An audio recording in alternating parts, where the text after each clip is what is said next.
Hai hai, halo semua Fresh People, selamat sore. Oke, selamat datang di Next Gen Talent Hub di webinar kita yang kedua pada sore hari ini. Terima kasih sebelumnya untuk teman-teman yang sudah berkenan hadir kembali. Mungkin ada teman-teman yang kemarin di hari Senin ya, kita ada sesi webinar yang pertama tentang yang masih ingat boleh tulis di kolom chat. Tentang apa ayo? Ya, tentang learning design. Nah, pada sore hari ini kita akan kembali membahas terkait dengan talent development nih. Nah, sebelum kita mulai, aku izin untuk memperkenalkan kembali siapa sih Fresh Mind dan apa sih yang bisa kita bantu atau kita provide dari Fresh Mind. Jadi Fresh Mind itu adalah sebuah konsultan SDM yang berkembang atau berfokus di performance and talent management konsultan. Kami sudah berdiri sejak tahun 2016, teman-teman. Nah, fokus kami itu untuk menghadirkan berbagai macam solusi dari level strategik hingga operation execution, sehingga nantinya kita bisa mendukung dalam implementasi yang berkelanjutan dengan proses monitoring dan berbasis data driven. Nah, seperti yang sebelumnya sudah aku sempat sampaikan, jadi di tahun ini Freshmind mengeluarkan ide-ide terbaiknya, solusi terbaiknya, yaitu kami menghadirkan 5 kategori bisnis unit yang dapat menjawab, yang dapat memenuhi kebutuhan organisasi Anda nih. Nah, 5 bisnis unit itu ada apa aja sih? Nah, yang pertama ada NGTH atau Next Gen Talent Hub yang saat ini teman-teman sedang ikuti. Ini adalah salah satu program dari Next Gen Talent Hub-nya nih. Nah, yang kedua kita ada digital content dan learning tools. Yang ketiga ada acceleration atau biasa dikenal dengan Excel dan low code development. Mungkin teman-teman yang di bagian Excel udah sering familiar ya. Nah, yang ketiga kita juga ada di bidang sosial nih. Sekarang ada CSR, Partnership dan Social Impact Program.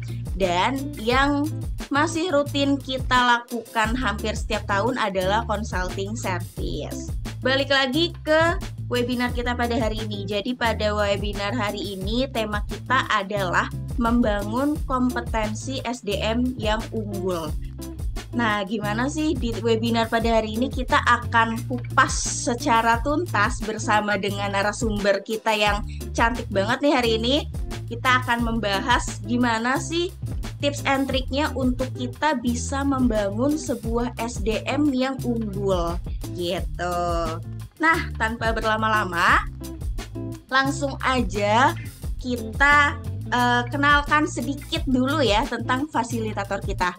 Ya, fasilitator kita pada hari ini adalah Berlian Syarafina Larasati atau biasa atau bisa kita panggil Mbak Laras gitu ya.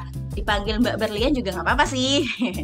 Jadi dari Mbak Berlian ini, Mbak Berlian itu udah banyak handle dan kolaborasi dengan berbagai corporate. Salah satunya atau banyaknya itu di BUMN, di pemerintahan, dan corporate-corporate Big Four seperti Astra dan lain-lainnya.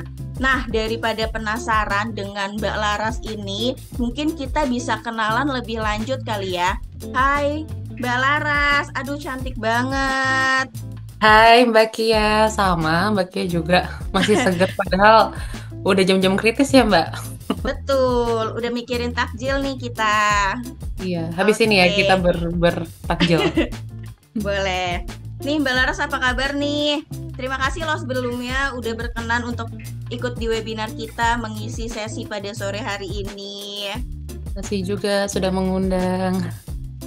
Oke, mungkin tanpa berlama-lama boleh dipersilakan Mbak Laras untuk menyampaikan materi-materinya yang pasti daging banget nih isinya.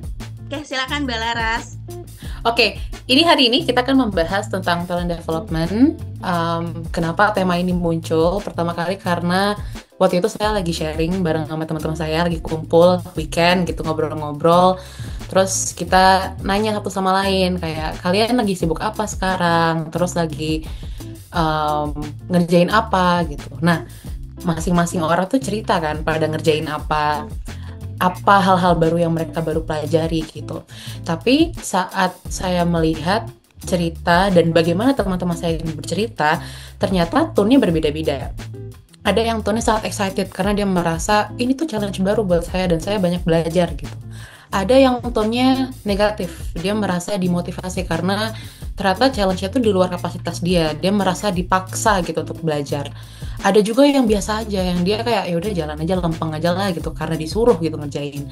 Jadi dia ngerasa pas ditanya belajar apa kamu dari pekerjaan ini, dia juga nggak punya jawaban yang yakin gitu. Bahkan dia sendiri merasa bahwa aku nggak banyak belajar sih gitu.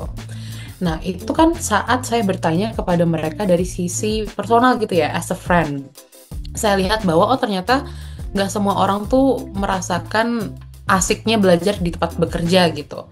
Dan nggak semua juga di antara teman-teman saya tanya ini tuh nggak merasa mereka fully grow gitu. Mungkin ada beberapa faktor yang menyebabkan kenapa mereka merasa unsatisfied gitu ya. Dan ada juga yang merasa satisfied karena memang mungkin mendukung kebutuhan dia gitu, mendukung aspirasi bekerjanya dia. Nah, dari sini saya mulai wondering gitu. Ini kan dari kacamata individu yang saya lihat. Nah, kalau dari kacamata korporat itu seperti apa sih talent development gitu? Memang talent development yang kita inginkan sebagai pegawai itu susah ya match dengan keinginan bisnis gitu, dengan kebutuhan bisnis gitu. Nah, berawal dari situ, coba waktu itu diskusi gitu ya sama tim NGTH, ternyata akhirnya jadilah ini tema Talent Development 101 gitu. Nah, di sesi ini kita akan banyak ngobrol, cerita bareng gitu ya, saling share. Kalau misalnya Bapak Ibu nanti ada pendapat lain atau mungkin ada pandangan lain atau mungkin ada cerita juga gitu ya terkait dengan talent development, boleh banget. Silakan di-share. Nah, tapi mungkin saya minta waktunya dulu kayak sekitar 30 menit di awal gitu ya untuk saya menyampaikan materi karena ini jam-jam kritis, biasanya pas puasa agak mudah pecah fokus gitu. Jadi kita langsung masuk ke materi aja ya. Oke, tadi kata orang belum kenal maka tak sayang gitu ya. Nah, ini saya memperkenalkan diri dulu. Perkenalkan, nama saya Laras. Saya bekerja di Freshmind sebagai business analyst. Jadi day to day memang berhadapan dengan klien gitu, mengerjakan project-project yang berbeda-beda gitu ya. Tapi semuanya masih di dalam lingkup HR gitu. Nah, beberapa kali juga bekerja sama dengan klien yang berbeda-beda begitu ya. Ini adalah beberapa proyek yang saya pernah ikuti dan beberapa sertifikasi yang pernah saya ikuti juga gitu. Oke, nah hari ini kita akan membahas 4 hal. Jadi yang pertama kita akan membahas tentang talent management, talent development, dan training. Tapi ini kita mau meng-highlight perbedaan di antara ketiga ini apa sih? Karena kadang banyak yang ketukar juga antara talent management dengan talent development. Kalau training kan cukup distinct gitu ya. Lalu yang kedua itu talent development dan business performance. Jadi kita akan sedikit lebih dalam membahas tentang talent development dan bagaimana sih impact-nya terhadap bisnis gitu. Dan yang ketiga itu ada development plan for business and sustainable development. Jadi bagaimana sih kita membuat sistem pengembangan dari kacamata bisnis dan bagaimana cara membuat itu menjadi lebih sustain gitu. Yang terakhir baru kita akan berbicara tentang training design. Oke, kita masuk ke subbab pertama yaitu talent management, talent development, dan training. Nah, untuk kita bisa sama-sama memahami perbedaan antara talent management, talent development, dan training, saya akan memberikan studi kasus gitu ya, kayak bukan studi kasus sih, tapi cerita. Nanti saya minta Bapak Ibu untuk membaca mungkin sekitar 10-15 detik masing-masing studi kasusnya. Terus nanti saya meminta Bapak Ibu untuk mendebak. Nah, teks itu, berdasarkan dengan cerita itu, kira-kira termasuk ke talent management kah, talent development kah, atau training? Nah, nanti Bapak Ibu kalau udah ada jawabannya silahkan dituliskan di kolom chat gitu. Nanti saya minta bantuan Mbak Kia untuk melihat kira-kira jawaban yang paling banyak dijawab gitu, boleh nggak Mbak? Boleh dong, boleh. Oke, ya. Baik. Gimana Bapak Ibu, udah siap? Kalau siap boleh diangkat jempolnya.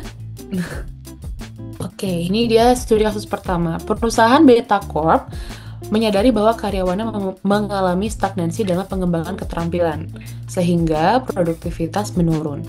Untuk mengatasi hal ini, perusahaan meluncurkan program yang mencakup pelatihan berbasis keterampilan, mentorship dengan senior, serta proyek inovasi lintas divisi. Dalam 6 bulan, banyak karyawan menunjukkan peningkatan kompetensi dan beberapa dipromosikan ke posisi strategis. Nah, menurut Bapak Ibu, Menurut Mas Mbak, ini termasuk ke dalam talent management, talent development, atau training? Ayo, silakan ditulis di kolom chat, boleh nih? Oke, ini rata-rata menjawab talent development ya. Oke, kita save dulu jawabannya. Nggak kita langsung reveal jawabannya. Kunci jawabannya nggak langsung kita reveal. Kita masuk ke pertanyaan selanjutnya. Nah, ini ada perusahaan yang lain, tapi sama-sama tech ya perusahaannya. Perusahaan data tech menghadapi tantangan karena tim sales mereka kesulitan mencapai target penjualan akibat kurangnya pemahaman tentang produk baru. Untuk mengatasi masalah ini, perusahaan mengadakan sebuah program yang mencakup simulasi penjualan, role playing dengan pelanggan, dan pembekalan strategi negosiasi. Setelah 1 bulan, performa tim meningkat signifikan dengan kenaikan angka penjualan sebesar 30%. Nah, menurut Mas Mbak, ini masuk ke kategori apa yo? Nih, training. Ada yang jawab C. Oke, ini jawabannya juga sudah cukup banyak. Kita masuk ke studi kasus yang ketiga. Perusahaan Alphatech mengalami tingkat turnover tinggi di divisi teknologi karena kurangnya jalur pengembangan karir. Untuk mengatasi masalah ini, manajemen mulai mengidentifikasi karyawan berpotensi tinggi, memberikan pelatihan kepemimpinan, serta menawarkan kesempatan rotasi kerja ke proyek strategis. Dalam 1 tahun, tingkat retensi meningkat sebesar 40%, dan beberapa karyawan yang dulunya berniat keluar justru berkembang menjadi pemimpin tim yang berkontribusi besar bagi inovasi perusahaan. Nah, menurut Bapak Ibu, ini masuk kategori apa? Oke, kayaknya ini jawabannya emang kompak-kompak ya dari pertanyaan awal, pertanyaan kedua, dan pertanyaan ketiga. Nah, sebelum kita lihat jawabannya benar atau enggak, ini kita coba lihat dulu konsepnya. Jadi perbedaan itu sebenarnya apa sih antara talent management, talent development, dan training? Nah, di sini sudah ada tabel. Kita ingin melihat perbedaannya dari 3 sisi, yaitu fokus, tujuan, dan pendekatan. Jadi kalau dilihat dari sisi pertama, yaitu fokus, talent management itu melihat dari POV siklus hidup karyawan atau employee life cycle. Dari rekrutmen hingga keluar dari perusahaan gitu. Jadi angle-nya tuh sangat broad.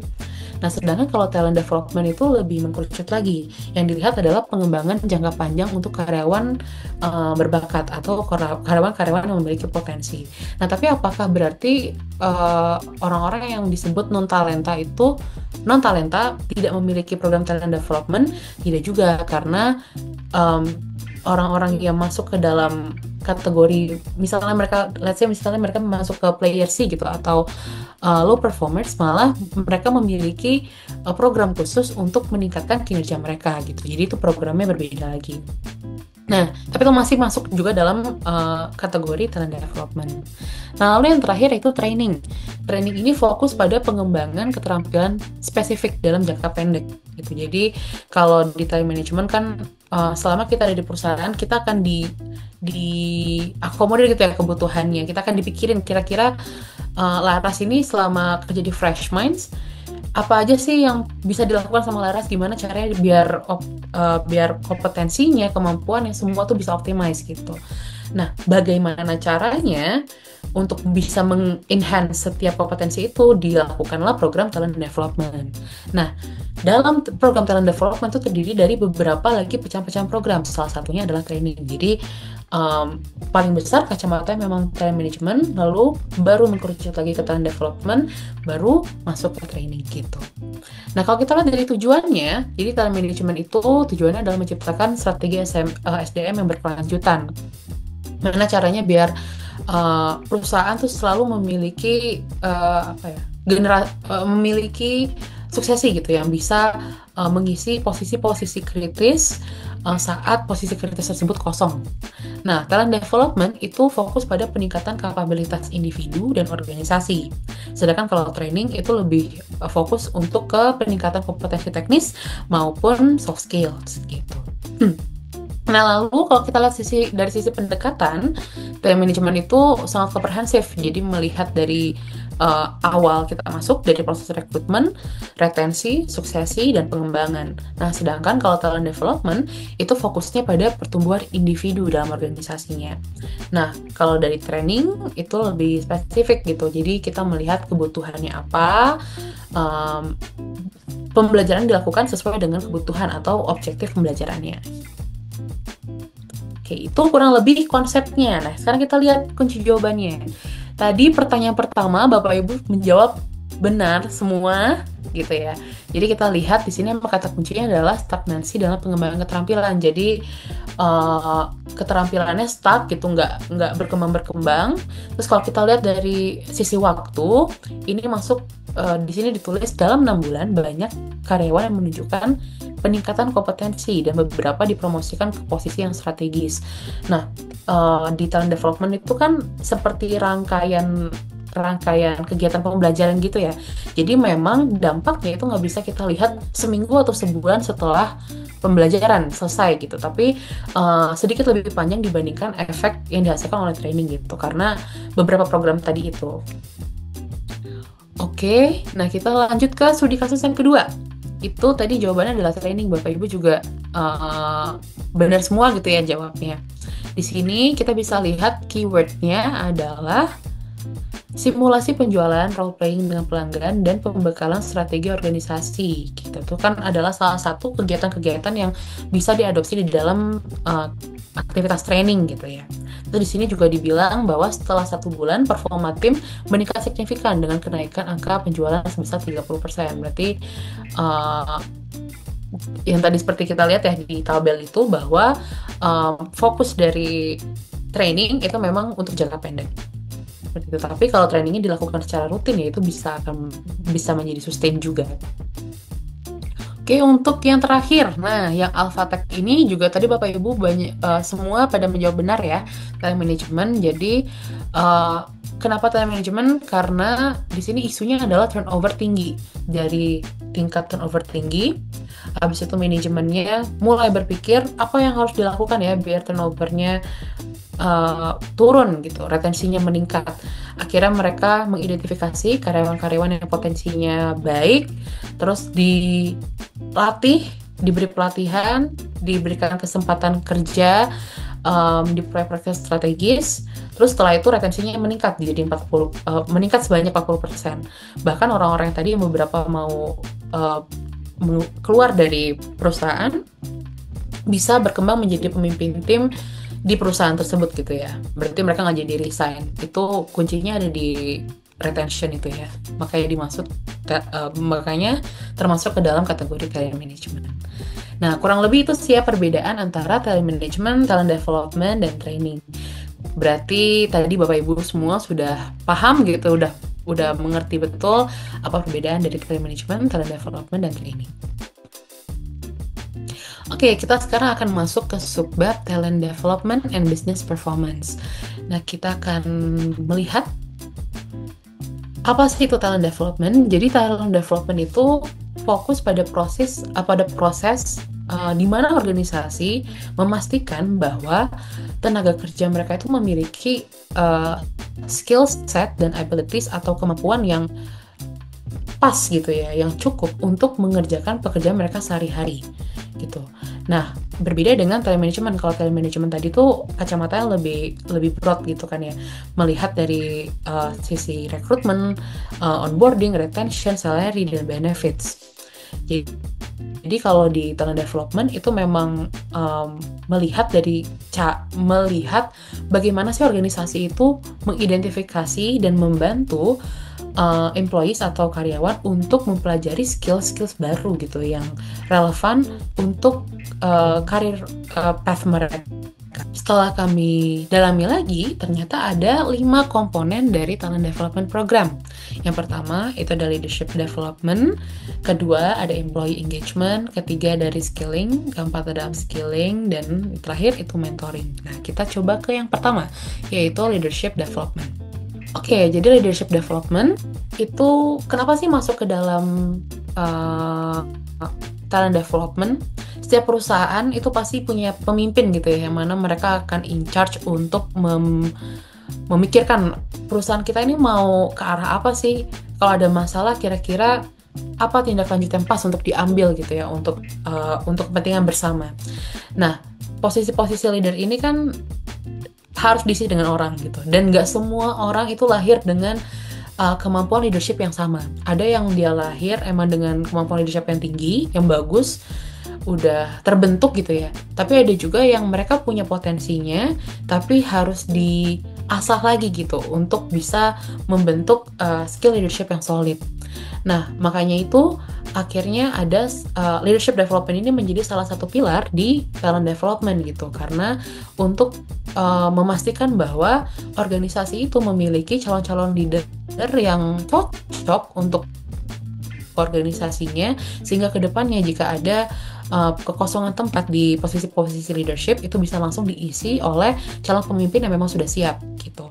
Nah, apakah semua leader-leader itu, let's say misalnya sekarang di satu perusahaan ya, perusahaan tadi Delta Tech gitu, mereka sudah membentuk calon-calon leader. Nah, terus suatu saat ada satu posisi yang vakan leader dan mereka mau merekrut leader dari luar untuk masuk. Apakah cara itu selalu efektif? Belum tentu jawabannya. Karena bisa jadi leader yang kita rekrut dari luar itu memiliki cara kerja dan nilai yang berbeda gitu ya. Setiap organisasi kan, setiap perusahaan tuh memiliki nilai-nilai yang berbeda gitu, yang membuat mereka bekerja dengan bentuk yang sama gitu. Nah, makanya ini menjadi salah satu pilar juga dari talent development, karena nilai-nilai perusahaan itu harus bisa diwariskan dari leader sampai level staff seperti itu. Oke, kita masuk ke pilar yang kedua, yaitu employee engagement. Nah, jadi ini waktu itu ada beberapa cerita gitu ya saat saya bergabung dalam sebuah webinar dan pelatihan.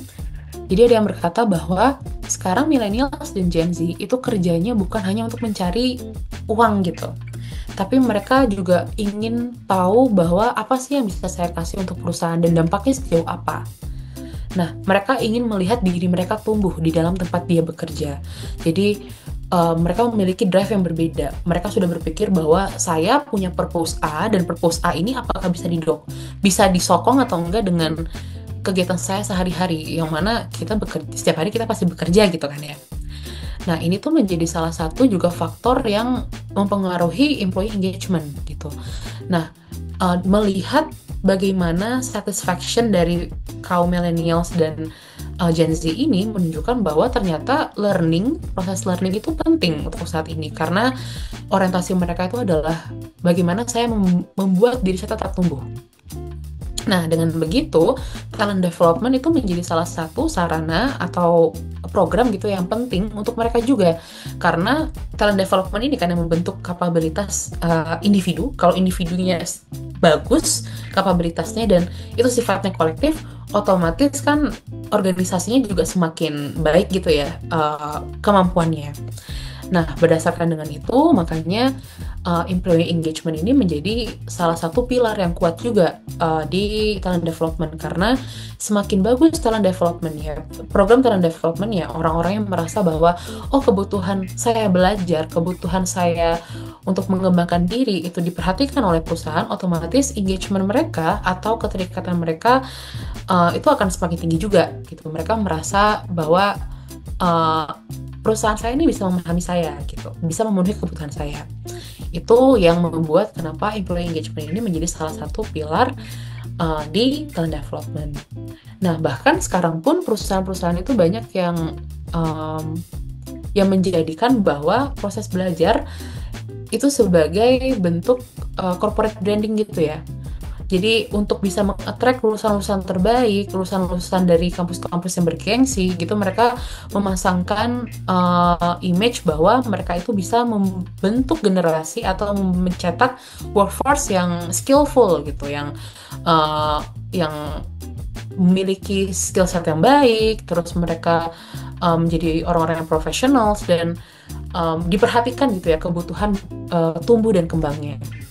Sebabnya juga kenapa employee engagement itu menjadi penting gitu ya. Oke, yang ketiga yaitu reskilling. Nah, reskilling ini muncul karena sekarang perkembangan teknologi itu sangat cepat gitu ya, sangat pesat. Let's say yang paling dekat di antara kita sekarang adalah AI. Nah, AI ini bisa kita lihat dari dua sisi. Apakah mereka menjadi threats atau mereka menjadi teman untuk kita gitu. Bisa menjadi threats kalau kita melihat bahwa mereka akan menggantikan posisi saya dalam bekerja. Tapi menjadi teman di saat kita tahu bahwa kekurangan AI itu adalah mereka tidak bisa sepenuhnya memahami konteks seperti manusia memahami konteks gitu ya. Jadi dia hanya berpaku pada data-data yang diberikan. Tapi kalau ada beberapa konteks yang hilang, itu bisa interpretasinya beda lagi gitu. Nah, karena kita melihat kelemahan itu, akhirnya kita memasukkan kelebihan kita ke dalam kelemahan AI itu. Jadi kita menjadikan dia sebagai teman untuk berdiskusi saat bekerja, saat paling mudah biasanya tuh saat proses ideasi. Kita stuck disuruh mikir, besok deck udah jadi ya, tapi kita nggak tahu menulis apa. Kira-kira mulai dari mana ya? Itu kan sebenarnya kita bisa diskusi juga sama AI gitu kan, untuk memunculkan ide-idenya gitu. Nah, tapi bagaimana proses development idenya nanti teknisnya menjadi detail-detail seperti apa itu bisa kita kembangkan sendiri. Tapi setidaknya kita itu bisa membentuk cara kerja yang baru untuk bisa memanfaatkan teknologi dengan cara memanfaatkan teknologi ini agar output pekerjaan yang kita hasilkan itu menjadi lebih baik gitu. Itu yang disebut dengan reskilling. Ya karena pertumbuhan tuntutan pasar di luar tuh semakin cepat gitu. Bahkan kadang misalnya kita ngobrol sama calon klien gitu ya, bisa jadi mereka sebenarnya udah paham sama apa yang mau kita omongin gitu. Sedangkan kita satu sisi harus one step ahead dari mereka karena memang akses teknologi sekarang sangat mudah dan semua bisa menggunakan AI gitu kan. Itu adalah salah satu contoh paling dekat dengan kita sekarang. Nah, ini temannya reskilling, upskilling namanya. Jadi, tadi yang saya sampaikan bahwa ada orang yang berpikiran bahwa si AI ini bisa menjadi threat untuk mereka, menjadi ancaman. Nah, contohnya adalah ini sekarang. Posisi-posisi yang sifatnya mengentry data, itu kan udah bisa digantikan dengan otomasi gitu ya. Jadi semuanya bisa langsung ditarik dengan formula gitu. Udah nggak perlu lagi kita ada manusia di balik laptop yang masukin satu-satu gitu dari kertas, prinoutan diisi pakai pulpen, pakai pensil, habis itu kita pindahin gitu ya ke lembar kerja gitu. Itu udah tidak efisien untuk saat ini. Nah, itu semua bisa diadopsi dengan teknologi. Nah, tapi pertanyaannya orang-orang yang tadi mengerjakan pekerjaan clerical ini mereka ngapain dong gitu. Nah, mereka harus menemukan cara untuk mereka bisa memiliki skill yang baru. Jadi awalnya mereka tadi cuma nge-entry data, sekarang harus dinaikin dong level skillnya. Mereka belajar data analisis. Jadi data-data yang tadi dimasukin tuh sama formula itu coba mereka olah dan coba mereka pelajarin kayak gimana sih trennya. Kalau datanya skew ke kanan artinya apa, kalau skew ke kiri artinya apa, kalau datanya trennya kok kayak gini-gini aja, itu menunjukkan fenomena apa gitu. Jadi kita jangan hanya menyerah karena ternyata pekerjaan saya sudah diambil dengan teknologi, tapi kita coba lihat dari sisi lain. Ternyata proses itu dibantu sama AI, dan saat itu dibantu saya punya banyak waktu untuk belajar hal yang baru, yaitu data analysis. Itu adalah upskilling. Oke, kita masuk ke pilar yang terakhir, yaitu mentoring. Nah, mentoring ini adalah salah satu pendekatan yang dianggap efektif gitu ya dalam mengembangkan potensi atau kapabilitas karyawan gitu. Nah, salah satunya job shadowing yang dianggap ini sangat membantu karena sistemnya si menti ini ngikutin mentor kemana-mana gitu saat mereka mengerjakan pekerjaan. Sebenarnya nggak ngintil setiap hari juga, setiap saat gitu. Cuman at some points di mana ada pekerjaan-pekerjaan yang kritikal, itu menti akan mengikuti mentor untuk mengobservasi bagaimana sih cara mentor itu bekerja saat ada masalah, kira-kira bagaimana cara berpikirnya untuk bisa menghasilkan resolusi masalah gitu. Nah, kenapa ini dianggap efektif? Karena dengan shadowing itu si mentinya itu akan mengaktifkan kepekaan mereka dengan tadi mengobservasi.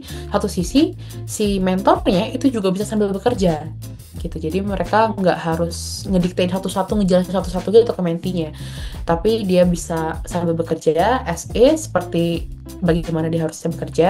Satu sisi si menti juga sambil belajar hal yang baru gitu. Ini adalah salah satu pendekatan yang dianggap efektif gitu ya untuk talent development. Nah, pertanyaannya sekarang tadi, bukan pertanyaan sih, kita udah berbicara tentang pilar-pilarnya. Kira-kira apa sih tools-tools atau pendekatan-pendekatan yang bisa digunakan di talent development? Jadi perusahaan-perusahaan itu menganggap bahwa teknologi itu sekarang udah sangat mumpuni untuk membantu proses pengembangan talent. Nah, di sini dibagi menjadi 4 kategori gitu ya. Ada in-person events. Jadi in-person events itu adalah acara seminar, konferensi gitu. Atau ya yang sifatnya tetap langsung kita bertemu dengan orang. Tetap ya. Atau misalnya business matchmaking itu juga bisa menjadi salah satu sarana gitu dalam talent development. Nah, ini juga sekarang masih banyak diminati gitu ya. Karena dianggap saat kita bertemu langsung dengan orang, kita bisa langsung kenalan, terus ngobrol, build a real connection gitu.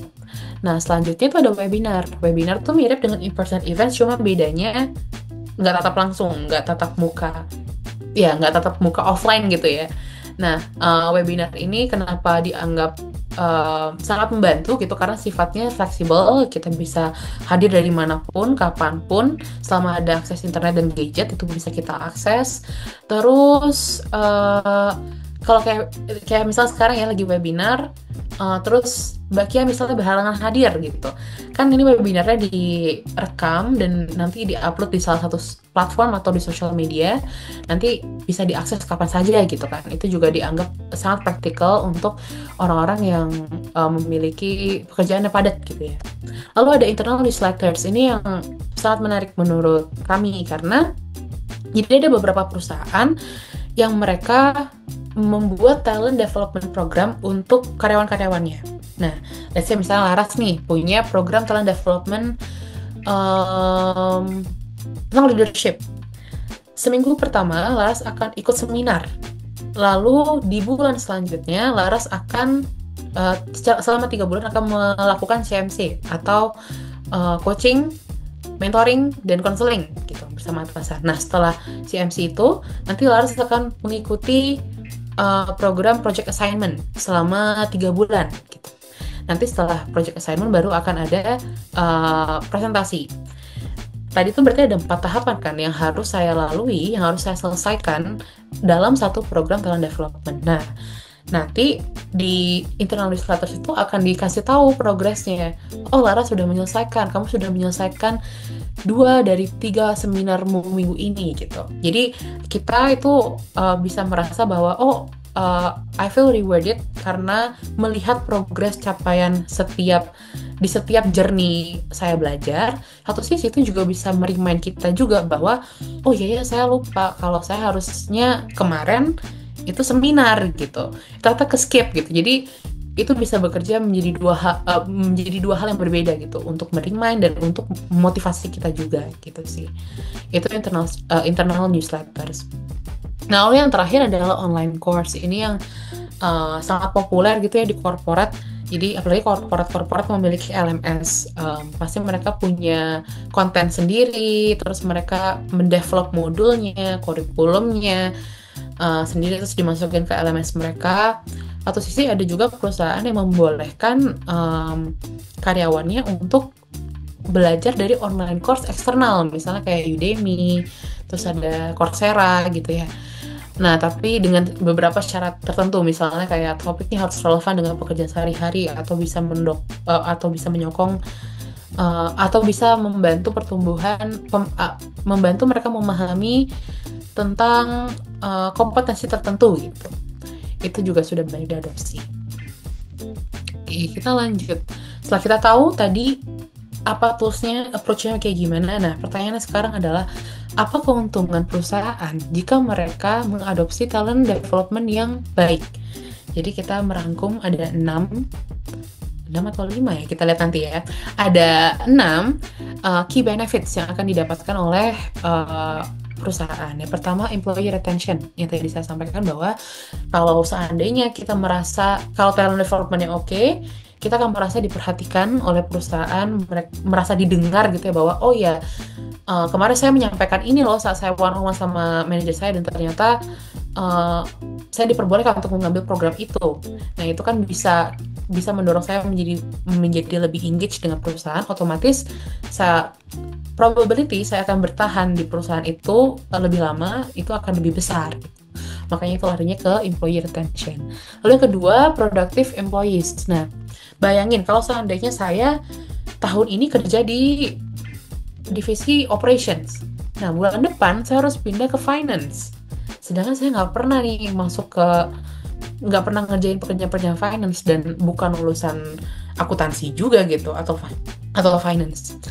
Kalau saya nggak dikasih program pengembangan, saya nggak akan produktif gitu. Nggak akan bisa menjalankan fungsi saya sebagai finance nanti di divisi itu. Nah, tapi jika ada program pengembangan yang memang dibuat dedicated untuk saya, biar saya bisa mengerjakan pekerjaan saya sehari-hari, saya akan menjadi lebih produktif gitu. Bahkan mungkin saya bisa menemukan potensi baru dari saya, kayak oh ternyata saya tuh karena saya orangnya detail, ternyata cocok juga nih bekerja sebagai finance gitu. Ternyata saya malah lebih enjoy karena saya akan berlarut-larut pada tabel-tabel Excel yang angka semua itu isinya gitu, yang mana itu mungkin lebih menyenangkan dibanding saya bertemu dengan banyak orang di luar sana gitu. Jadi itu adalah salah satu bentuk kenapa productive employees itu menjadi key benefits. Nah, lanjut continuous learning. Kalau talent development itu ada di perusahaan dan itu sudah berjalan dengan firm, dengan sustain gitu ya, kita bisa melihat ada, misalnya saya melihat Mbak Kia ikut program talent development-nya dengan rajin gitu ya, semuanya 100% gitu capaiannya.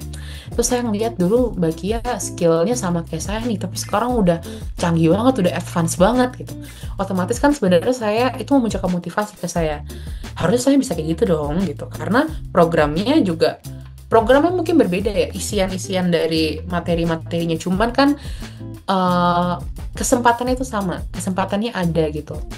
Nah, mungkin Mbak Kia nanti suksesnya advance-nya di skill A, mungkin saya nanti di skill B, tapi jika saya melihat bahwa talent development ini sudah hadir di sekitar saya, udah menjadi sistem atau menjadi budaya perusahaan, itu otomatis udah menjadi upaya kolektif, otomatis bisa mendorong karyawan-karyawan lain juga untuk menjadi lebih produktif gitu, untuk mereka menjadikan learning itu sebagai budaya gitu.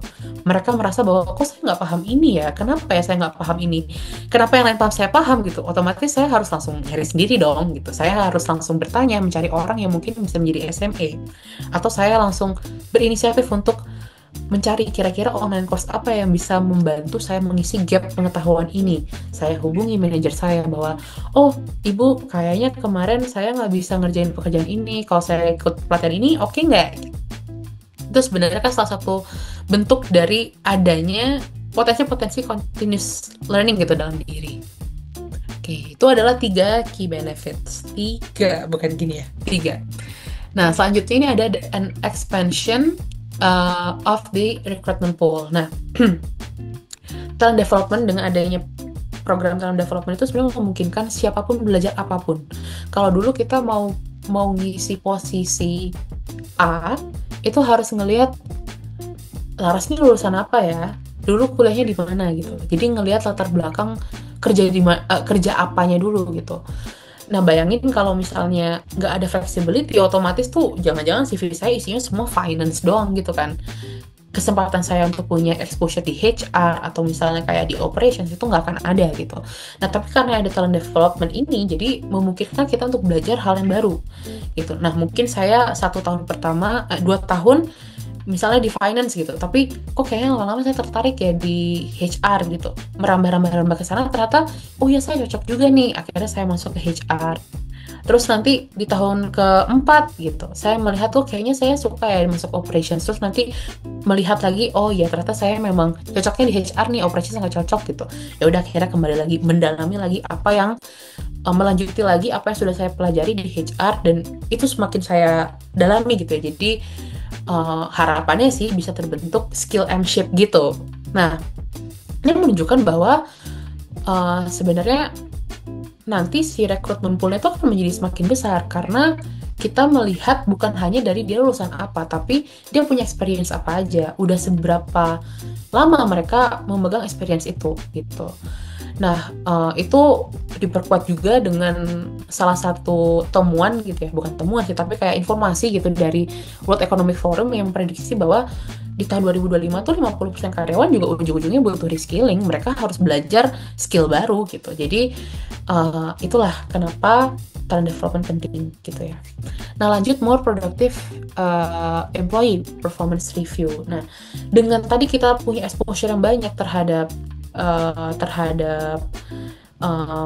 pengembangan kapasitas gitu ya, otomatis kita juga bisa melihat bahwa oh seberapa cepat sih si Laras belajar, seberapa banyak pengetahuan yang bisa Laras serap gitu, seberapa efektif pembelajarannya buat Laras.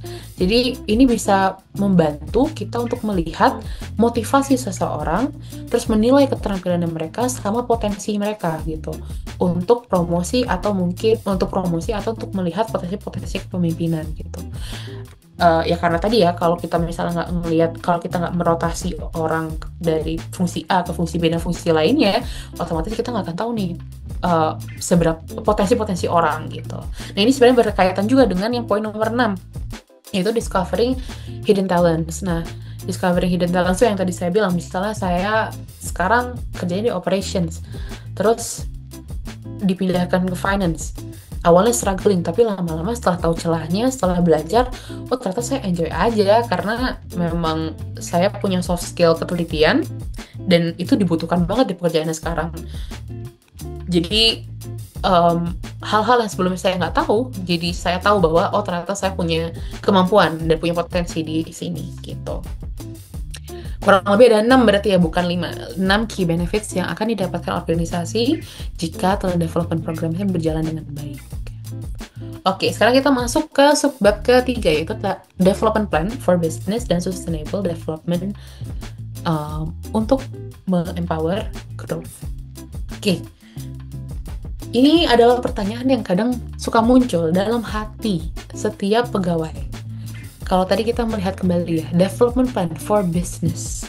Jadi buat saya apa? Kenapa harus buat organisasi aja? Gitu.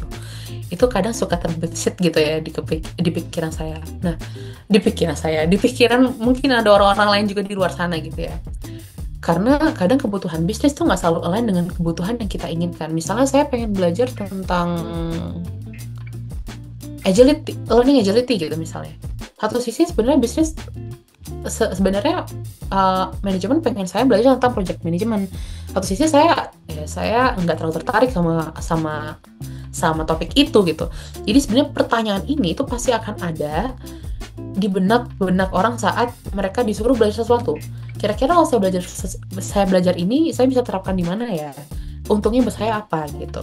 What's in it for me? Itu tuh akan menjadi pertanyaan baseline. Nah, ini dari kacamata individu dulu ya. Kita berangkat dari kacamata individu dulu.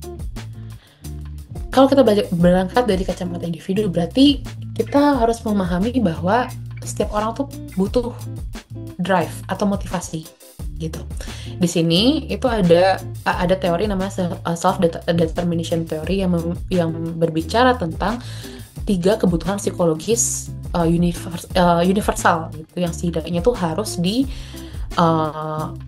dikuasai, harus dimiliki oleh setiap orang, sehingga mereka punya dorongan untuk melakukan sesuatu tanpa dipaksa gitu. Jadi jadi ada 3 nih kebutuhan psikologis, yaitu autonomi, competence, dan relatedness. Kalau semua motivasi ini terwujud ada di satu orang, maka ia akan mengerjakan sesuatu tanpa dipaksa. Nah, ada dua tipe motivasi yang akan muncul, yaitu motivasi intrinsik dan ekstrinsik terinternalisasi. Nah, itu nanti kita bahas lebih dalam ya. Nah, satu sisi kalau misalnya di antara tiga ini hanya dua atau mungkin satu motivasi yang terpenuhi, otomatis nanti mereka akan melakukan sesuatu itu akan sedikit terpaksa atau mungkin bisa jadi amotivasi gitu. Nah, jenis ini ada tiga jenis ya berarti ya. Ada motivasi ekstrinsik terkendali, itu ada tipe yang eksternal dan introjected. Satu sisi tadi ada yang amotivasi, itu yang mereka ngerasa kayak ya udahlah saya ngerjain ini karena emang disuruh aja, karena saya digaji aja gitu. Oke, sekarang kita coba masuk lebih dalam lagi. Kita berbicara dulu tentang tiga kebutuhan dasarnya dulu ya. Ini ada autonomi, yaitu perasaan memiliki kontrol atas tindakan dan pilihan sendiri, bukan karena paksaan eksternal. Jadi mereka sangat menyukai flexibility. Saat mereka disuruh untuk mengerjakan sesuatu hal, mungkin itu bisa diselesaikan dengan metode A, tapi satu sisi mungkin ada juga metode B, C, yang mana itu lebih bisa jadi menjadi lebih efisien gitu ya cara kerjanya. Nah, mereka tidak harus orang-orang yang autonominya ini aktif, mereka nggak akan mereka tidak suka untuk dipaksa untuk hanya menggunakan satu metode itu aja gitu. Misal saya disuruh pakai, udah kamu ngerjain dengan cara A aja gitu, saya kan pasti merasa lah kan sebenarnya bisa dipakai cara yang B, itu waktunya lebih cepat dan lebih mudah misalnya gitu. Lalu kompetensi ini adalah perasaan mampu menguasai lingkungan dan mencapai tujuan melalui keterampilan yang dimiliki. Jadi kita punya kompetensi dan kita bisa mengutilize kompetensi itu sehingga kita merasa rewarded gitu, merasa bahwa oh ya saya merasa dibutuhkan di sini gitu. Nah, yang terakhir itu ada relatedness. Ini perasaan terhubung dengan orang lain, diterima dan memiliki hubungan yang bermakna. Jadi ini orientasinya ada sosial ya. Mereka menyukai berbincang-bincang dengan orang lain, mereka menyukai kerjasama, berkolaborasi gitu. Oke, ini tadi kita kembali lagi. Kalau seandainya semua motivasi ini muncul, semua motivasi ini dari autonomi, kompetensi, dan relatedness ini ada dalam satu orang aktif gitu ya, maka akan muncul motivasi intrinsik atau ekstrinsik yang terinternalisasi, yang mana artinya ini kedua ini sama-sama jenis motivasi otonom, yang mana mereka tuh berarti mengerjakan sesuatu bukan karena dipaksa. Nah, kalau motivasi intrinsik bedanya karena mereka memang menikmati aktivitas itu. Misalnya, ya saya kerja karena memang saya passion dengan bidang ini gitu, atau saya belajar karena memang saya pengen tahu, bukan karena saya disuruh belajar. Nah, satu sisi ada ekstrinsik terinternalisasi, yaitu melakukan sesuatu karena nilai pribadi meskipun awalnya eksternal. Jadi misalnya saya ini nggak suka olahraga, terus teman saya rajin olahraga, terus saya ngeliat oh ternyata dia badannya menjadi lebih sehat ya, kelihatan lebih lean, lebih kurus dibanding biasanya gitu. Nah, akhirnya saya jadi rajin olahraga karena saya sadar bahwa ternyata olahraga itu penting untuk kesehatan kita gitu, untuk mencegah kita dari beberapa penyakit gitu. Nah, terus misalnya juga karena saya tahu bahwa oh kalau saya bekerja di sini, saya mengerjakan ini, ternyata ada dampak positif yang bisa diterima oleh orang lain. Itu tuh adalah salah satu bentuk dari motivasi intrinsik. Nih, jadi intinya kalau dimotivasi, kalau semua jenis semua kebutuhan psikologis ini dipenuhi, kita akan memiliki willingness untuk bergerak sendiri. Jadi nggak akan merasa terpaksa gitu ya. Beda halnya jika nggak seluruhnya terpenuhi, jadi cuma AC aja, atau AR aja, atau CR aja, itu mungkin salah satunya saja, autonomi aja, competence aja, atau relatedness aja. Itu akan ada tiga jenis motivasi yang bisa muncul. Pertama, itu adalah motivasi ekstrinsik terkendali eksternal, yaitu saya bekerja karena memang saya mau dapat bonus aja, saya mau dapat rewardnya aja, atau karena saya menghindari konsekuensinya gitu. Itu adalah motivasi ekstrinsik terkendali. Jadi kita melakukan sesuatu tapi karena terpaksa, karena hal yang sebenarnya tuh bukan dari dalam diri saya gitu. Nah, ada yang introjected ini yang dipengaruhi oleh contingent self esteem atau ego. gitu. Jadi contohnya nih, saya belajar keras karena saya takut saya dicap nggak mampu sama teman-teman saya. Karena teman-teman saya pintar semua gitu. Saya melihat teman-teman saya semua bekerja pintar-pintar gitu ya. Akhirnya saya juga harus belajar karena saya takut saya tidak bisa mengikuti pace mereka gitu. Itu adalah salah satu bentuk dari introjected. Nah, ada lagi yang terakhir, yang motivasi ini, merasa kurang niat dan motivasi terhadap pekerjaan karena ya ya ya udah gitu, ngapain saya melakukan ini karena saya nggak pengen ini gitu. Ya akhirnya contohnya nih kayak karyawan yang mager bekerja karena merasa nggak ada artinya gitu. Saya mengerjakan ini semua, toh juga tujuan hidup saya nggak tercapai gitu ya. Itu adalah salah satu bentuk dari amotivasi. Nah, itu dari kacamata individu. Jadi pertanyaannya cuma satu pertanyaan, what isn't for me? Nah, tapi kalau organisasi melihatnya beda. Pasti pertanyaannya berlapis karena banyak kepentingan yang harus dipenuhi gitu. Pertanyaan pertama, bagaimana cara mencapai tujuan organisasi? Dari sisi SDM apa yang perlu disiapin? Terus yang kedua, apakah keterampilan dan pengetahuan karyawan saat ini sudah selaras dengan tujuan bisnis atau belum? Terus nanti muncul lagi pertanyaan, apa dan seberapa besar kesenjangan kompetensi karyawan kita saat ini? Nah, untuk bisa menjawab ini semua, akhirnya perlu dilakukan apa? Ada yang bisa jawab nggak? Kira-kira apa yang perlu dilakukan untuk menjawab ketiga pertanyaan ini? Organisasi harus mengerjakan apa? Harus melakukan apa? Boleh dijawab di kolom chat juga. Saya kasih waktu 5 detik. 5, 4, 3, 2, 1. Oke. Kita bisa menjawab pertanyaan ini dengan learning need analysis. Jadi apa sih yang dilakukan dengan learning need analysis itu? Jadi intinya adalah organisasi itu harus mencapai tujuannya tahun ini atau mungkin di tahun ke depannya gitu ya, sampai 5 tahun ke depan. Nah, untuk bisa mencapai tujuan itu harus tahu dong visi misi organisasi apa, arahnya tahun ini dan 5 tahun ke depannya seperti apa gitu. Maka harus dilihat nih, kira-kira kompetensi apa yang harusnya kita punya tapi belum kita punya. Karena again ya, SDM itu adalah aset terbesar organisasi. Kalau SDM yang nggak siap, ya roda organisasinya akan gerak gitu. Makanya akhirnya perlu dilakukan learning need analysis. Nah, gimana sih cara kita melakukan learning need analysis? Nah, kita lihat dari empat sources dulu lah ya. Ini adalah gambaran LNA yang simple gitu ya teman-teman. Nah, yang pertama kita lihat dari roadmap dan strategi organisasi. Biasanya kan organisasi punya roadmap 5 tahun gitu ya. Terus setiap tema tahunan itu ada strategi organisasinya gitu. Kita lihat setiap divisi itu fokusnya kemana gitu. Temanya apa. Lalu ada lagi strategi fungsi organisasi. Nah, itu turunan lagi dari strategi dari setiap divisi-divisi gitu. Terus turun lagi nih, kita ke informasi, fokus, sasaran, kompetensi. Kalau dua tadi itu ada dokumennya kan, roadmap maupun strategi fungsi. Nah, informasi, fokus, sasaran, kompetensi ini bisa kita kumpulkan dengan bertanya langsung kepada pegawainya, kepada manajernya misalnya. Menurut Bapak Ibu, kita melihat nih strategi fungsi organisasinya dan roadmap-nya, kira-kira kompetensi apa ya yang menjadi prioritas tahun ini dan tahun-tahun selanjutnya, gitu. Apa yang menjadi fokus sasaran, itu kita kumpulkan datanya, bisa melalui interview atau mungkin FGD. Lalu yang terakhir kita lihat data pemenuhan kompetensi pegawai.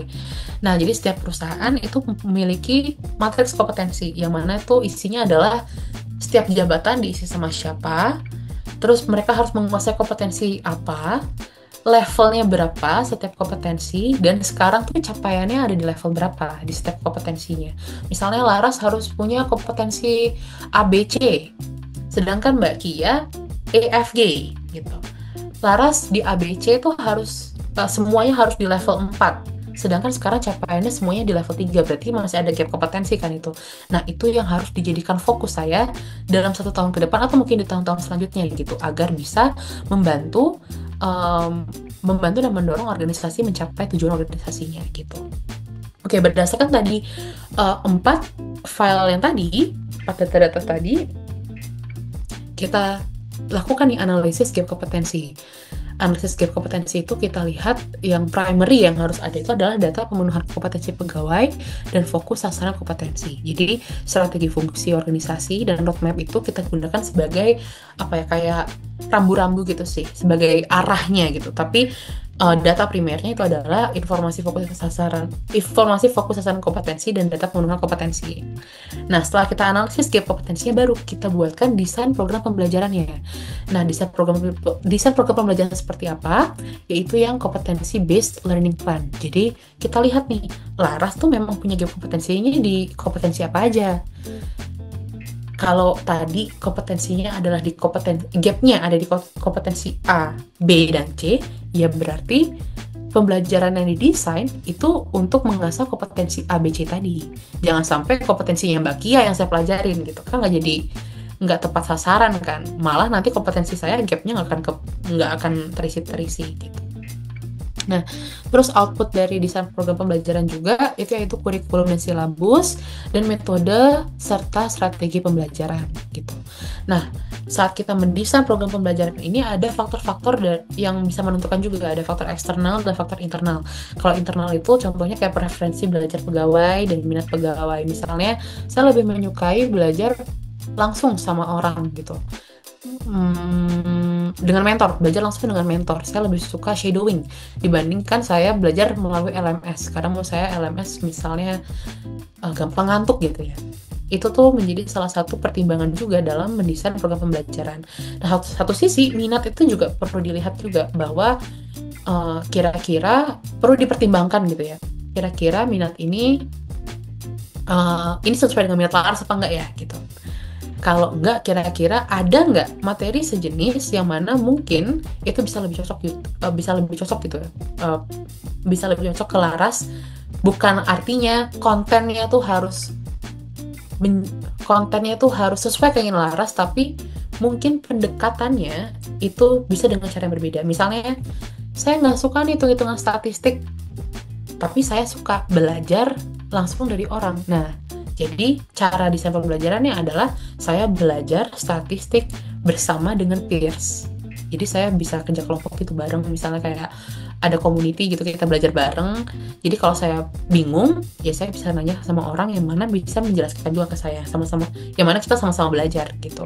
Jadi bisa kita combine dari situ. Itu internal factors. Nah, satu sisi ada external factors nih. External factors misalnya kayak tech trends atau perkembangan teknologi. Sekarang misalnya trennya sekarang lebih banyak pakai LMS gitu, atau belajarnya pakai metode gamifikasi gitu ya. Itu bisa diadopsi juga nanti ke desain program pembelajarannya.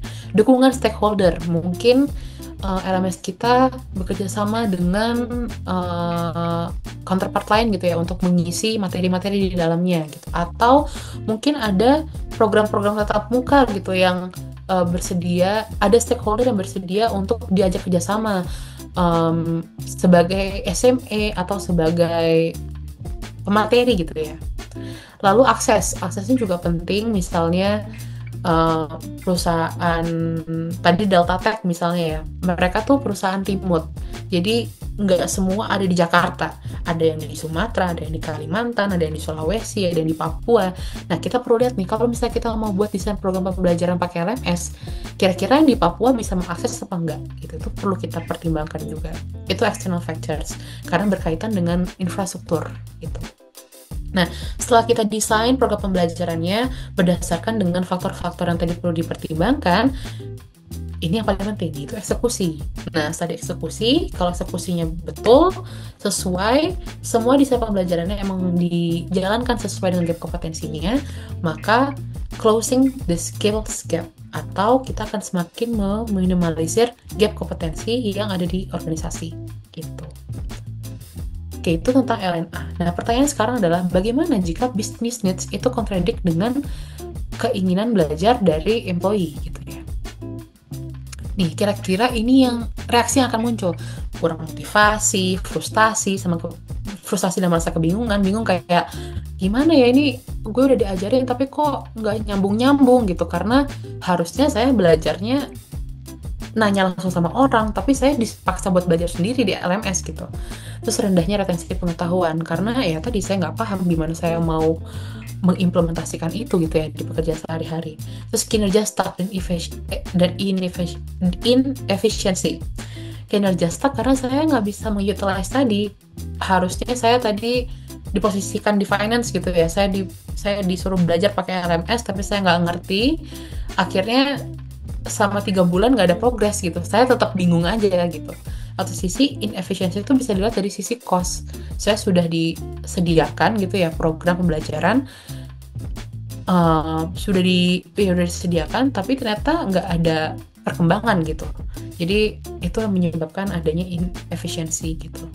Nah, karena tadi kinerja stuck, terus saya juga merasa frustasi, bingung gitu ya, kayak nggak ada yang bisa bantuin saya nih gitu. Otomatis itu bisa berpengaruh juga sama workload mental gitu ya pertama. Atau bisa jadi time load juga karena kita nggak tahu cara kerja yang tepat gitu. Otomatis waktu bekerja menjadi panjang gitu. Jadi ini kira-kira reaksi yang bisa muncul. Nah, pertanyaan sekarang gimana caranya? Apa jembatannya? Kita kembali sedikit ke SDT tadi, self-determination theory. Kita lihat yang motivasi intrinsik.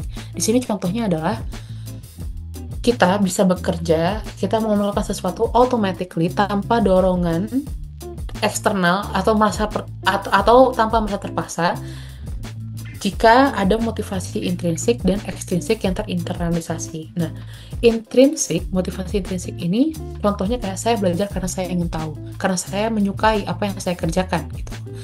Nah, satu sisi kalau di ekstrinsik terinternalisasi itu karena saya sadar pentingnya apa, dan saya mengetahui bahwa kalau saya bekerja saya bisa memberikan kontribusi kepada A, B, C, D, E. Saya akan merasakan bahwa saya bermanfaat buat orang sekitar gitu ya.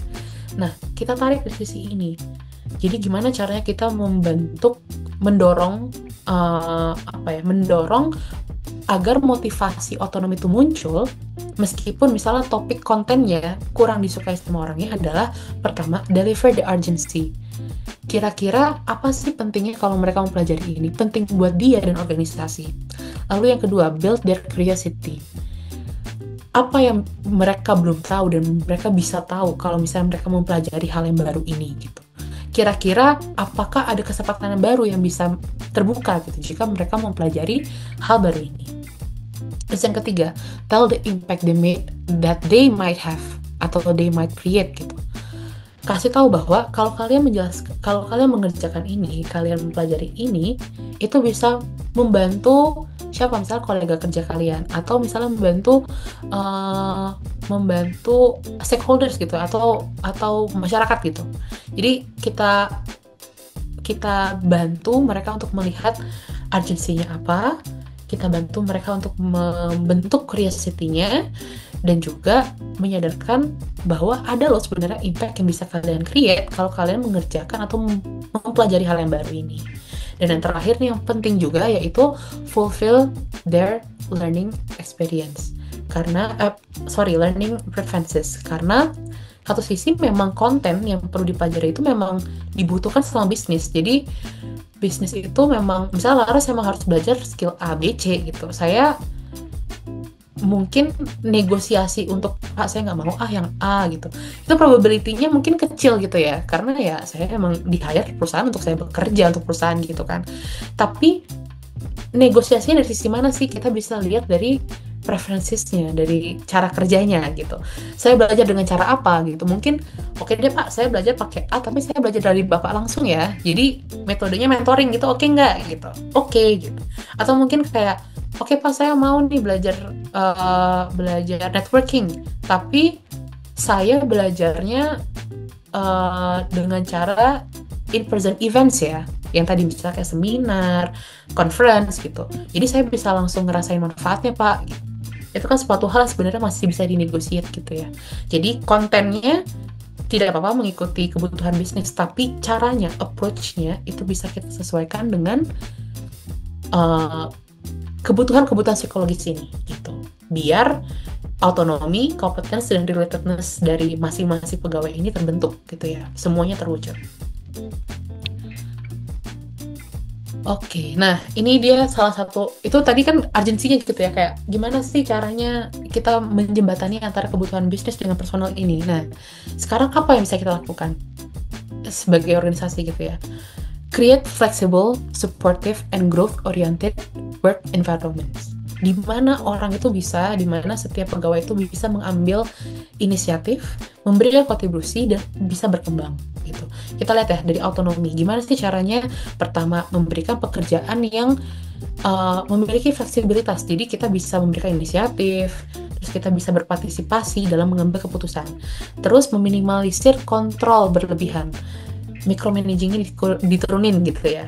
Terus yang terakhir yaitu memahami perspektif karyawan dibandingkan memaksakan instruksi. Jadi ada proses mencari titik tengah gitu, nggak hanya nyuruh gitu ya. Istilahnya kalau orang zaman sekarang ngomongnya bosi, jangan bosi gitu. Nah, lalu untuk competence, pertama, memberikan kesempatan belajar, umpan balik konstruktif, dan alat untuk pengembangan keterampilan. Lalu yang kedua, itu menetapkan tujuan yang menantang tapi realistis. Jadi, orang tuh akan merasa bahwa, oh ya, saya udah achieve nih kompetensi level 2, gitu.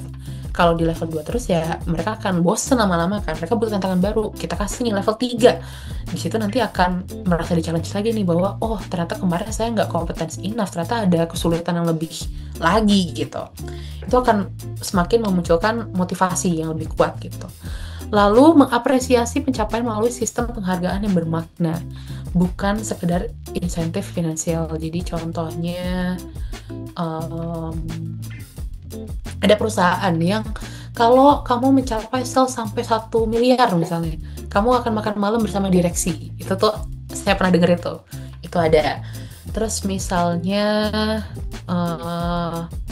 kalau jalan-jalan ada juga sih perusahaan yang kalau misalnya kalian shift berapa nanti bisa umroh gratis sama keluarga, atau misalnya bisa haji gitu. Itu kan sebenarnya bentar, itu finansial sih. Yang tadi yang makan sama direksi itu yang non finansial, tapi bisa jadi itu berarti buat mereka karena mereka merasa bahwa kapan lagi nih saya duduk sama BOD gitu kan. Ini saya duduk karena saya memiliki pencapaian yang bagus gitu. Itu competence. Nah, yang terakhir relatedness. Ini kita gimana cara mewujudkan ini dengan cara mendorong kerja tim, komunikasi yang terbuka, dan rasa saling percaya. Terus menyediakan program mentoring, employee resource groups atau team building gitu ya. Dimana intinya adalah aktivitas yang melibatkan kerjasama, sama yang terakhir menjadi pemimpin yang empatik dan terbuka terhadap masukan karyawan gitu. Itu untuk yang relatedness. Oke, jadi kalau seandainya nanti itu si perusahaan bisa mengadopsi semua tadi itu, otomatis kan harapannya tadi CHR-nya semua terlengkapi ya, yang autonomi, competence, dan relatedness. Otomatis nanti motivasinya akan menjadi motivasi otonom, yang mana artinya mereka akan bergerak itu karena bukan dipaksa, tapi memang karena mereka tahu urgensinya apa, impact yang bisa mereka berikan apa, dan mereka memiliki pertanyaan-pertanyaan yang belum bisa terjawab juga gitu. Jadi mereka merasa bahwa tantangan itu selalu ada gitu. Oke, nah itu tadi kita berbicara tentang motivasinya. Nah sekarang kita lihat nih bagaimana cara kita mengadopsi pembelajaran yang bisa successful gitu ya. Pendekatan-pendekatan apa aja sih yang bisa kita lakukan gitu dalam talent development. Nah ini kita berangkat dari content learning, contact learning, dan context learning. Ini kaidah 10, 20, 70. Jadi content learning itu kita bisa lihat dari program sertifikasi, training, terus courses itu 10% proporsinya. Lalu contact learning. Nah, contact learning ini proporsinya 20%. Jadi melalui coaching, terus melalui expert sharing, technical workshop atau seminar, terus ada conference juga. Intinya adalah pembelajaran yang melibatkan tatap muka dengan orang gitu, kita belajar langsung sama orang. Nah terakhir yaitu context learning. Nah context learning ini seperti job enrichment, project assignment, people development. People development tuh maksudnya adalah misalnya saya dilibatkan menjadi pemateri gitu untuk mengisi materi menjadi SME untuk menjelaskan tentang remunerasi gitu misalnya.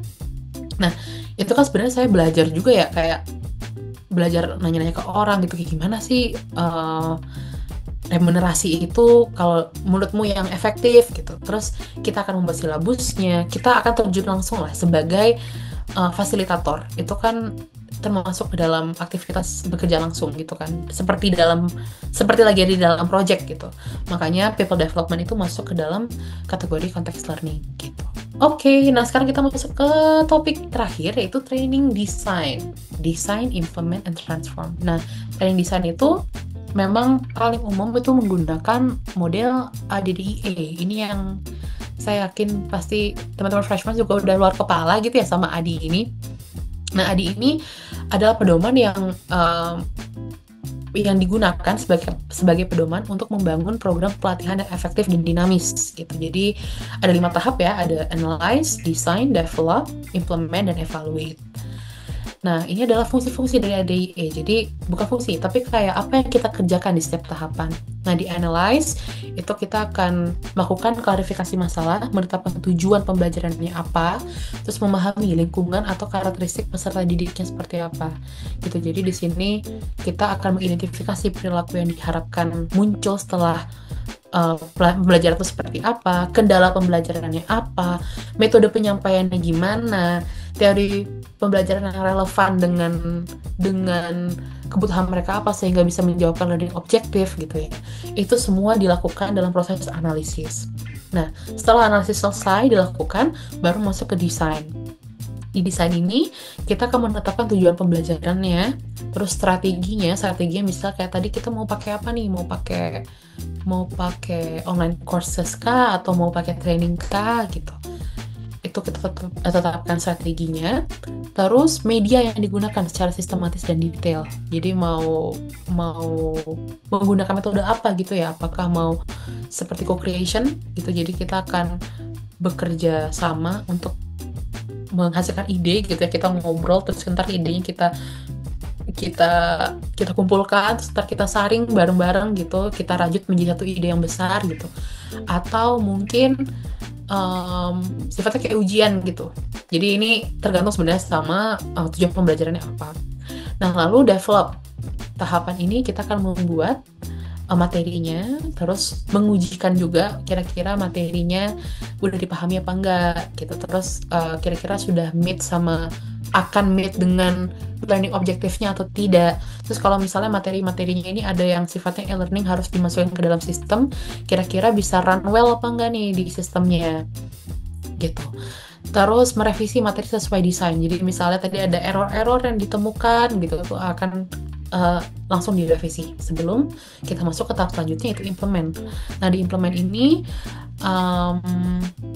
kita akan mengembangkan prosedur bagi fasilitator dan peserta didik. Nah, maksudnya adalah fasilitator itu menyiapkan kurikulum, metode penyampaian, dan evaluasi. Evaluasi itu ujian ya. Sementara peserta didik itu disiapkan dengan pelatihan alat-alat baru dan pendaftaran. Maksudnya difasilitasi dengan kits atau dengan alat tulis gitu ya, dengan alat tulis apa, atau mungkin belajarkan bisa pakai gamifikasi sehingga menggunakan iPad. Nah, kayak gimana nih cara mengoperasikan iPad-nya gitu ya, biar gamifikasi, biar mereka bisa belajar dengan platform gamifikasinya itu. Nah, fasilitatornya itu yang menyiapkan materinya, terus menyampaikan materinya, lalu melakukan ujian gitu, yang mendeploy ujiannya ke siswanya. Yang terakhir itu evaluate. Jadi evaluate itu ada 2 jenis evaluasi, yaitu evaluasi formatif. Nah, ini formatif itu dilakukan di setiap tahap ADDIE. Jadi misalnya di tahap analyze, ini kayaknya ada yang perlu diperbaiki, langsung diperbaiki. Terus di tahap design misalnya kayaknya ini nggak pas deh, ya udah langsung diperbaiki. Begitupun di tahap-tahapan selanjutnya. Nah, ada lagi nih tahap evaluasi sumatif, yang mana itu dilihat dari hasil akhir pelatihan. Nah, ini menggunakan evaluasi Kirkpatrick, yang mana tuh ada 3 level. Level pertama tuh melihat reaksi peserta. Bagaimana sih reaksi mereka setelah mereka mengikuti pelatihan ini, apakah senangkah, capekkah, bosankah, dan lain-lain. Itu tuh level 1. Level 2 kita mau melihat delta pemahamannya. Jadi misalnya dari awal mereka nggak ngerti materinya, setelah mereka belajar terus ada post test, kira-kira ada kenaikan skor nggak sih? Nah, itu yang mau dilihat di EVA 2. Sedangkan di EVA 3, itu akan berfokus pada behavior change. Jadi setelah mereka belajar selama beberapa lama itu, apakah ada perubahan perilaku atau enggak yang diharapkan sesuai dengan tujuan pembelajarannya. Gitu. Itu adalah tahapan-tahapan dari mendesain training. Gitu. Oke, dari saya cukup. Itu tadi udah materi di akhir gitu ya. Nah, mungkin saya buka sesi tanya jawab atau sharing gitu. Silakan Bapak Ibu. Ini dari Mas Alif ya, mau bertanya Kak, bagaimana cara menciptakan strategi talent management yang bisa menyeimbangkan antara kebutuhan bisnis jangka pendek dan pengembangan talenta jangka panjang. Oke. Dan juga apa saja faktor utama yang menyebabkan program talent management gagal dalam meningkatkan employee engagement.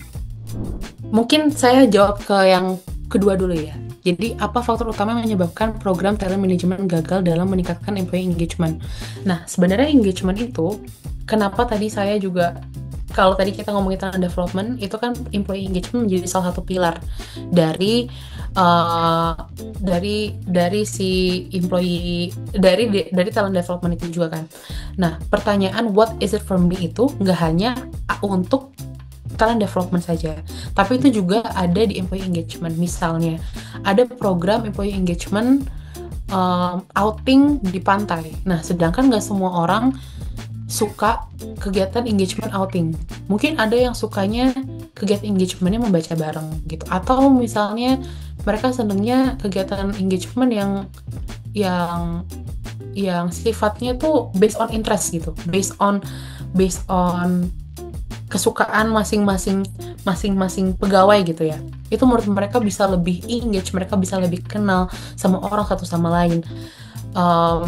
Mereka bisa sekaligus juga mereka bisa mengimplement apa interest mereka gitu. Jadi program-program engagement itu sebenarnya nggak harus besar gitu ya, nggak harus kayak 1 tahun dilakukan sekali dan semua orang ikutan gitu, tapi itu bisa dilihat dibangun dari aktivitas harian gitu, aktivitas yang mungkin bisa dilakukan mingguan, bulanan, dan seterusnya. Salah satunya yang kayak tadi itu ya, community of interest, itu tuh juga sangat bahkan mungkin akan lebih efektif dalam meningkatkan employee engagement. Karena apa? Karena itu sesuai dengan preferences setiap pegawainya gitu. Itu bisa menjawab pertanyaan yang tadi, what is it for me? Kalau saya misalnya ikut employee engagement ini, kira-kira saya dapat apa ya? Saya apakah menjadi lebih kenal dengan teman saya? Saya apakah bisa lebih menyukai apa ya? Yang saya kerjakan itu saya sukai atau enggak gitu. Terus kira-kira apa benefit yang bisa saya dapatkan gitu. Jadi perlu dilihat lagi nih kira-kira program talent managementnya itu terutama di employee engagement itu apakah sudah sesuai sama preferensi populasi dari orang-orang yang ada di organisasi gitu. Itu yang perlu kita lihat. Makanya perlu dilakukan survei gitu, kira-kira aktivitas apa sih yang mereka sukain sehingga bisa dilakukan bersamaan dengan teman-temannya untuk menjadi salah satu strategi untuk employee engagement gitu. Nah, lalu pertanyaan pertama, bagaimana cara menciptakan strategi talent management yang bisa menyeimbangkan antara kebutuhan bisnis jangka pendek dan pengembangan talenta jangka panjang? Sebenarnya kalau bisnis pengembangan talenta jangka panjang itu berarti kita kan harus paham betul sama kira-kira mereka itu maunya apa sih, dan setiap individu tuh perlu tahu juga bahwa mereka mau aspirasi karir mereka apa. Nah, di setiap tahapan aspirasi karirnya itu kira-kira apa saja yang perlu dilakukan. Dilakukan tuh dalam artian skills apa yang perlu di-masterize gitu agar mereka bisa mencapai end goals mereka gitu. Misalnya kayak saya pengen jadi manajer finance gitu ya.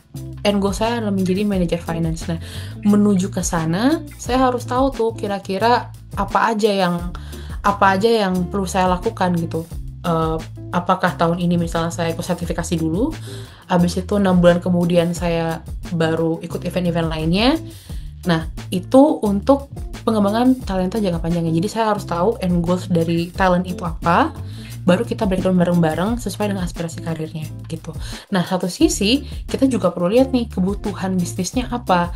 Nah, seandainya kalau kebutuhan bisnis tidak align dengan apa aspirasi karirnya, perlu kita komunikasikan bahwa Laras, sebenarnya sekarang itu belum ada opportunity di finance, tapi kamu bisa masuk ke operations. Kalau kamu di operations ini, kamu akan menduduki posisi ini dan ini bisa membuka kesempatan kamu di tempat-tempat yang lain karena saya lihat kamu punya potensi A, B, C gitu. Jadi satu sisi dia tahu bahwa oh sebenarnya end goal saya itu memang ada di posisi tertentu gitu ya. Tapi mungkin belum waktunya saya ada di posisi itu. Saya harus belok dulu nih ke career path yang lain gitu. Jadi kalau di succession planning, karir tuh nggak harus langsung naik ke atas gitu, tapi bisa ke samping dulu atau bisa kombinasi gitu. Nah, makanya tadi kalau misalnya kita mau menyeimbangkan antara kebutuhan bisnis jangka pendek dengan perkembangan talenta jangka panjang, bisa jadi tadi jenis career path-nya itu bukan yang vertikal naik ke atas, tapi yang mix gitu, yang mana kita harus rotasi dulu ke fungsi sebelah, kita pelajari apa sih, bagaimana sih fungsi sebelah itu bisa mengerjakan sesuatu. Habis itu saya baru dipromosikan. Nanti di situ saya tahu, oh ternyata technical skills-nya berbeda. Nah, kalau dengan technical skills yang berbeda, otomatis cara memimpin orangnya juga berbeda gitu. Jadi memang nggak semuanya itu harus sesuai sama keinginan pegawainya gitu. Kita juga harus tetap bisa menjembatani sama kebutuhan bisnisnya gitu. Dengan cara apa? Dikomunikasikan kesempatannya apa, dan kira-kira diberikan pengertian juga apa yang bisa kamu achieve jika kamu ada di posisi ini, dan apa yang akan kamu loss juga kalau kamu melepas opportunity ini gitu.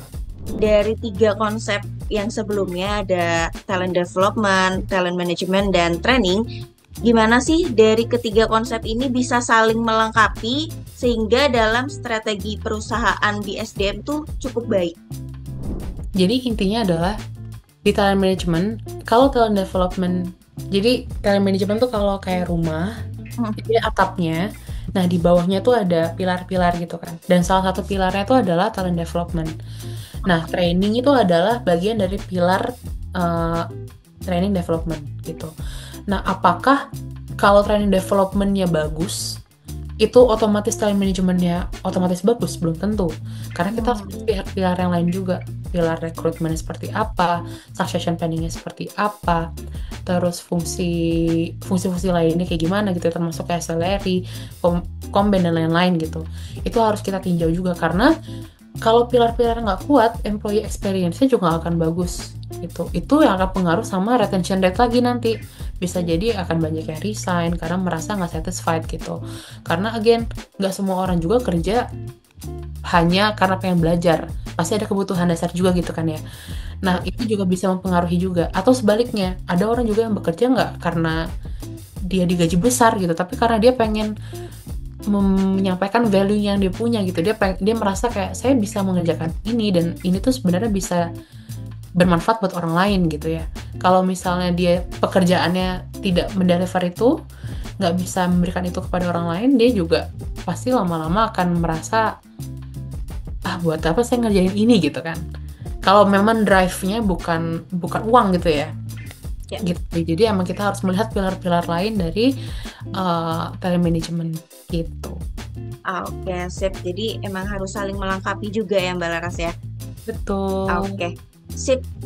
Nah, ini dia informasi pentingnya. Jadi, pada tahun ini Freshman kembali menyelenggarakan public training yang akan diselenggarakan paling cepat di tanggal 18 sampai 19 Maret.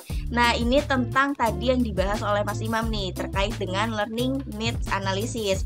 Nah, untuk detail program-program trainingnya ada apa aja, kurang lebih di 1 semester ini akan ada 6 topik atau 6 tema yang akan kami jalankan untuk public training. Tapi di luar ini masih banyak banget nih judul-judul atau tema-tema training yang akan kami selenggarakan. Jadi tetap stay tune aja di Freshmind, IG-nya Freshmind atau di websitenya untuk mengetahui lebih banyak training-training program yang diselenggarakan oleh Freshman. Atau boleh banget di chat juga nih ke aku nih, nanti aku cantumin nomor WA aku ya. Nah, ini dia untuk outline-nya. Mungkin teman-teman yang berkenan untuk screenshot dipersilahkan ya. Jadi ini teman-teman yang mau join, mau tahu outline-nya apa aja sih dari setiap webinar, dari setiap workshopnya, boleh banget nih di screenshot dulu untuk dipelajari lebih lanjut. Oke, ini juga ada outline-nya lagi. Jadi ada MLI juga yang tadi sempat disinggung oleh Mas Imam. Lalu kita juga ada tentang training data analis, tentang coding, tentang Excel, tentang Looker Studio, dan lain-lain. Itu akan kita bahas juga di training publiknya kita. Oke, sekian dari saya, Rizky Adina Nadani, pamit undur diri. Terima kasih banyak. See you, Fresh People.